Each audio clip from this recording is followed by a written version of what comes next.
Okay, good afternoon and welcome to Iyun, Shulchan, Aruch, Yomi. We have a short simon today, simon hay, with only one sip.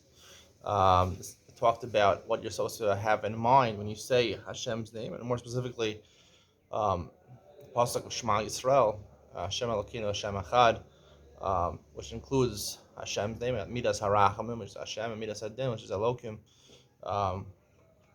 There's a Gemara in Psachim. The Gemara says at the end of the third parak, Daf Nun Amid Aleph, it says, Vaya Hashem Lamelech Al Kol Aretz Be'emuyi Hashem Echad U'Shmo Echad. Hashem will be one, whose name will be one. So the Gemara asks, now he's not one. So the Gemara says, in Olam Haba, he'll be one.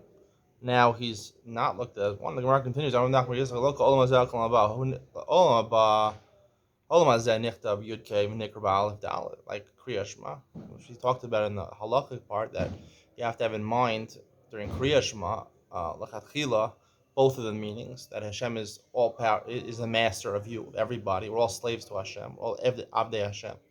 And second of all, Yud Kei Vav Kei, that Hashem is Hayahova V'yiyah, He's eternal, He always existed, will always exist. And the Gemara says, Olam Haba Kulo Echad Nikrav Yud Kei V'Nichtav Yud Kei. In Olam Haba, we're not gonna read it. We're gonna read it properly. Yud Kei Vav Kei, that Hashem is eternal, but not that Hashem is the master over us.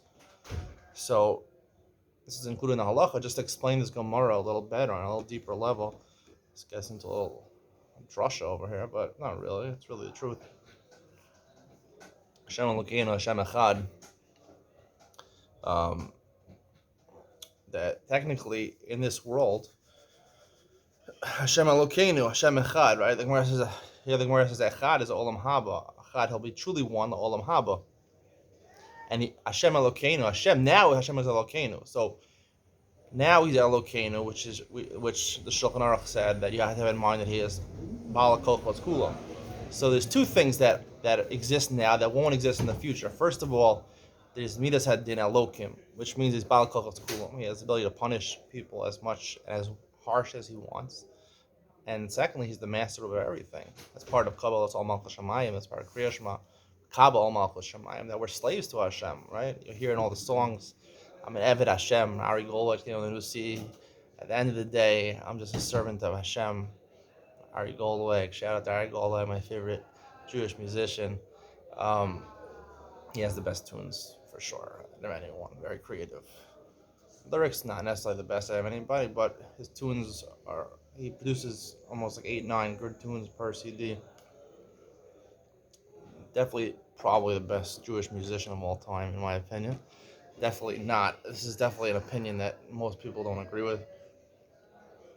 I'm allowed to have my own opinion, right? You're supposed to have your own opinion. The mitzvah. Anochi Hashem Elokecha. I'm your God. Hashem has his own opinion. You have to have your own opinion also.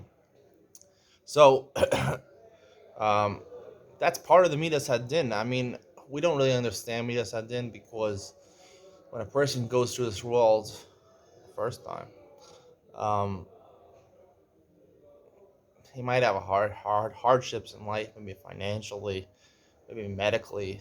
He might have some hardship, might have a headache. He might have some bad stuff, a woman going through childbirth. People have kidney stones, things are very painful. Cancer people could have. Those are very painful things. No one should suffer from those things, but, those are things. But, most of life is not that painful. Some people have more pain than others, emotional baggage. I don't know. People get beaten up when they're young. I don't know. And everyone has different stories in their life. Some people suffer more. Some people suffer less. But most people don't suffer that much. Most people are not really that happy either. I'm saying no one's really happy in this world. The question is, how sad are you? How really sad are you? So when we go through this world the first time, we don't really understand this exactly. But Hashem really is Elokeinu. Hashem really is Midas Hadin. He can do anything. He can punish anyone with the worst types of punishments ever imaginable. And he's Adonai Kol. And that's part of the same thing. Hashem Elokeinu. Now he's Elokeinu. Now, in this world, I'm just saying, I don't know the truth about this stuff, but I would explain that we don't know what happens after death, but We hope it's good for people. I hope it's good for people. I hope people go straight to Olam Haba. Some people don't go straight to Olam Haba. So Hashem has that incredible power, Kabbalas Olam Kol Shemayim, that he can do the worst of people. He's their master. We're slaves to Hashem. Hashem could do that to anybody. And that's Olam Hazeh. This is what we're on now. We're not in Olam Haba. Olam Haba, though, two things will happen. First of all, we will be freed. We'll be nechorin. We'll be freed from servitude to Hashem. Hashem will always be eternal, but He won't be punishing us anymore. He won't be punishing us anymore. He won't be Adon HaKol. He won't be Elokus. He won't be Takif and strong and punishing. And He won't be our master. He'll be free to be slave. That's the ultimate, the highest level is to be a free man, to be free, be a slave. I heard once a drasha from Yaakov Hillel. He's a Kabbalist. He said he came to Shar Yashiv in Far Rockaway, it's actually technically Lawrence.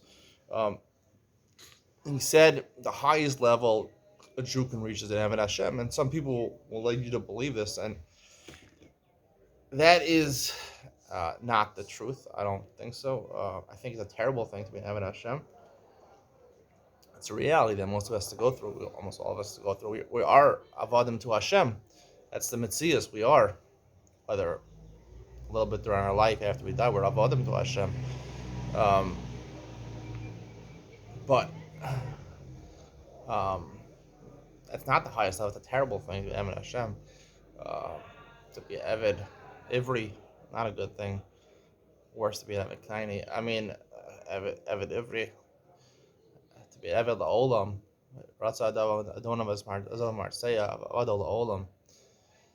It's kind of a scary thing, actually, to be Eved Hashem. It's maybe the worst thing.